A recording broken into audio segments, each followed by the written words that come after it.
क्या आपको पता है सनातन धर्म में एक ऐसी नवरात्रि भी आती है जिसमें देवी की आराधना जितनी गुप्त रखी जाए उतना ही अधिक फल मिलता है। कहा जाता है कि इन 9 दिनों में किया गया एक छोटा सा जप भी कई गुना फल देता है। आखिर क्यों?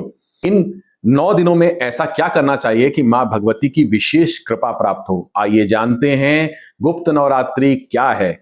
वर्ष में कुल 4 नवरात्रियां आती हैं। चैत्र और शारदीय नवरात्रि तो लगभग सभी जानते हैं, लेकिन आषाढ़ और माघ की नवरात्रि को गुप्त नवरात्रि कहा जाता है। गुप्त का अर्थ है केवल छुपा हुआ नहीं, इसका अर्थ है ऐसी साधना जो केवल ईश्वर और साधक के बीच हो, जिसमें ना प्रदर्शन हो, ना अहंकार हो, केवल श्रद्धा, भक्ति और आत्मसमर्पण हो।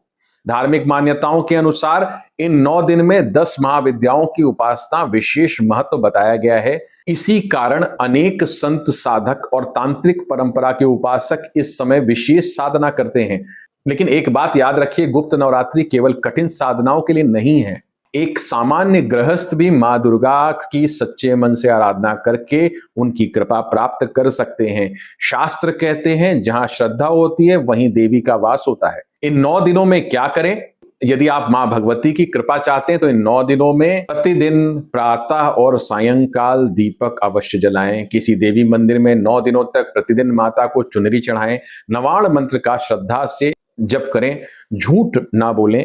किसी भी रूप में सेवा, दान और सात्विक जीवन अपनाएं। और सबसे महत्वपूर्ण, अपने मन से ईर्ष्या, क्रोध और अहंकार को दूर करने का प्रयास करें। गुप्त नवरात्रि का सबसे बड़ा रहस्य किसी चमत्कार में नहीं बल्कि स्वयं को बदलने में छिपा है।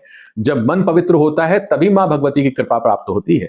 इस गुप्त नवरात्रि सिर्फ अपनी इच्छाएं मत मांगिए, मां से सही मार्ग, सद्बुद्धि और शक्ति मांगिए। जय माता की।